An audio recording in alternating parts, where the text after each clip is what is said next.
Qu'est-ce qu'on peut répondre à Marie dans ce cas, Romain, qui se demande justement si tous les entretiens seront forcément à distance à cause de la crise? Alors finalement, pas tous les entretiens seront en distanciel avec la crise, puisque seulement 4% des entreprises se sont mis vraiment au recrutement 100% virtuel. On a par contre beaucoup d'entreprises qui ont digitalisé à peu près la moitié de leur processus de recrutement, donc 56% d'entre elles. Ça veut dire que finalement, vous allez avoir les premiers entretiens qui vont certainement être en distanciel, donc soit un entretien téléphonique, soit un entretien sur Skype par exemple ou sur Teams.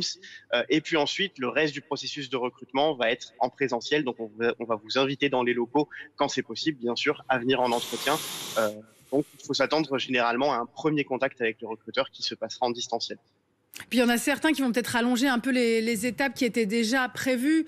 Ça aussi, parce que il y a celles-là, puis il y a celles aussi qui sont pas tout à fait prêtes encore. C'est pas évident. Alors, c'est possible, oui, certaines entreprises tâtonnent encore dans la digitalisation de leur processus de recrutement. Et puis, on en a certaines qui sont aussi moins à l'aise, tout comme les candidats, avec l'entretien en distanciel. Donc, elles ont besoin d'un peu plus de temps pour prendre leurs décisions. Donc, s'il est possible qu'elles vous invitent à plus d'entretiens d'embauche en digitalisé, notamment un entretien avec d'autres collaborateurs de votre future équipe, par exemple, plutôt qu'un seul entretien avec la personne des ressources humaines. C'est possible.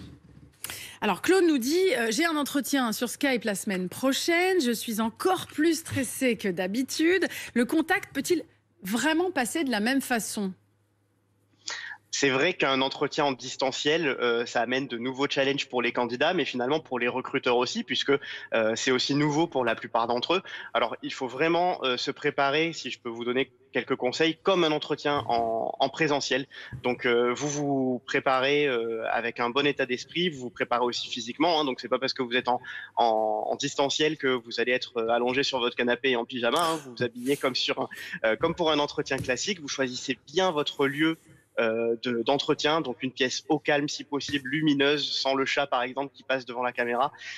Et puis ensuite, vous préparez votre entretien consciencieusement, vous préparez le message que vous avez envie de faire passer, vous préparez vos expériences, vous préparez également des questions que vous allez poser au recruteur pour montrer que vous êtes curieux et que vous avez envie d'en savoir plus. C'est le challenge aussi de l'entretien en distanciel, hein, où il y a moins de relations humaines, les questions se posent un petit peu moins facilement, donc le recruteur va attendre cette curiosité de votre part et vous restez authentique et tout devrait bien se passer. Vous croyez, pardon, Claude, Romain, pardon, vous croyez qu'il peut y avoir vraiment un jugement sur le décor, c'est-à-dire sur ce qu'on voit derrière vous il faut vraiment faire attention à ça. Il ne faut pas que ce soit trop neutre, d'ailleurs. Il ne faut pas que ce soit un mur blanc. Est-ce qu'il vaut mieux quelques livres? J'en sais rien. Enfin, quel bon conseil? Alors non, un mur blanc, ça va pas choquer. Pour le coup, les recruteurs vont pouvoir l'apprécier. Ce qui va plutôt choquer, c'est si vous avez un environnement avec beaucoup de monde derrière, Oui. des distractions qui d'une vont pouvoir vous distraire pendant l'entretien et donc vous poser des problèmes, ou alors des distractions qui pourraient emmener le recruteur à se dire que vous allez travailler dans un environnement qui sera peut-être instable ou qui sera bruyant, dans lequel vous aurez du mal à vous concentrer. Donc c'est vrai qu'il est plus judicieux de s'enfermer dans une pièce pour montrer au recruteur que quand vous allez travailler dans son entreprise, vous serez au calme, vous serez 100% concentré dans vos missions. Et puis pour vous détendre aussi, il faut aussi vous dire que celui qui vous fait passer l'entretien, le recruteur, il est peut-être aussi assez stressé finalement de cette nouvelle situation, parce qu'il doit quand même vous donner aussi envie, mine de rien, d'intégrer l'entreprise. Hein. Il y a aussi ce côté-là. Donc pour lui aussi, c'est quand même assez stressant. C'est ce qui ressort de votre étude. D'ailleurs, 77% des DRH pensent que l'entretien en ligne complique sérieusement l'échange et c'est pas très confortable pour eux non plus. Tout à fait. Eux aussi vivent la crise finalement comme les candidats, donc ils sont potentiellement eux aussi en télétravail dans un contexte de travail qui n'est pas des plus optimales. Et finalement, il ne faut pas oublier que les recruteurs ont aussi un enjeu. Donc le candidat, son enjeu, c'est de trouver l'emploi qui lui convient bien, mais l'employeur aussi doit trouver le meilleur candidat avec les meilleures compétences le plus rapidement possible pour son entreprise. Donc finalement, il faut se dire qu'il y a un enjeu dans chaque partie, et ça peut aussi rassurer le candidat de se dire que finalement lui aussi est attendu et qu'on l'attend pour ses compétences. Donc finalement, vous êtes sur un pied d'égalité en entretien avec le recruteur. Et est-ce qu'on peut rassurer également Youssef, Romain, qui demande si avec la crise, est-ce que les entreprises vont geler toutes leurs embauches? Ça, c'est vrai que c'est important et c'est un point de votre étude aussi.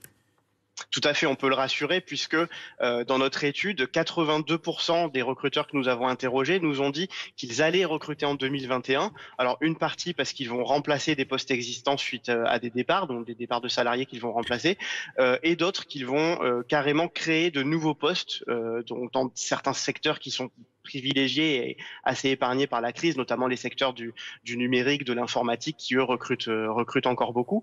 Donc finalement, c'est quelque chose de très positif.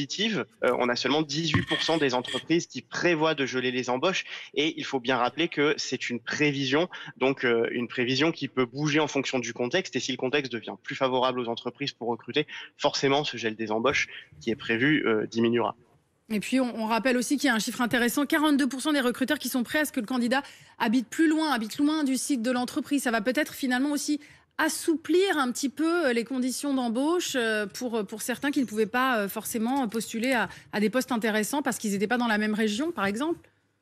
Tout à fait. Finalement, la crise, elle a été aussi créatrice d'opportunités, notamment en termes de télétravail, avec énormément d'entreprises qui s'y sont mises, beaucoup de salariés également qui demandent cet effort des entreprises en termes de télétravail. Donc, on a des recruteurs qui finalement vont élargir leur zone de recherche de candidats et ne plus se cantonner finalement à une proximité du site de l'entreprise, en se disant finalement, je peux recruter une entreprise, un salarié qui est à l'autre bout de la France, puisque maintenant, je vais digitaliser mes équipes, je vais pouvoir leur proposer du télétravail, qu'ils viennent quelques jours en entreprise ou non. Finalement, la donne change pour les candidats et leur offre plus de perspectives aussi. Il faut savoir aussi que les entreprises accordent moins d'importance, par exemple pour les jeunes diplômés qui n'ont pas du tout d'expérience en entrant sur le marché du travail, parce que trouver un stage, ça a été compliqué pendant cette crise, trouver une alternance ou un tout premier emploi, très compliqué aussi. Donc les entreprises offrent plus de candidats aussi aux jeunes diplômés, ce qui peut leur faciliter l'accès à l'emploi pour un premier job. Donc voilà, la crise a aussi facilité la recherche d'emploi dans ce sens.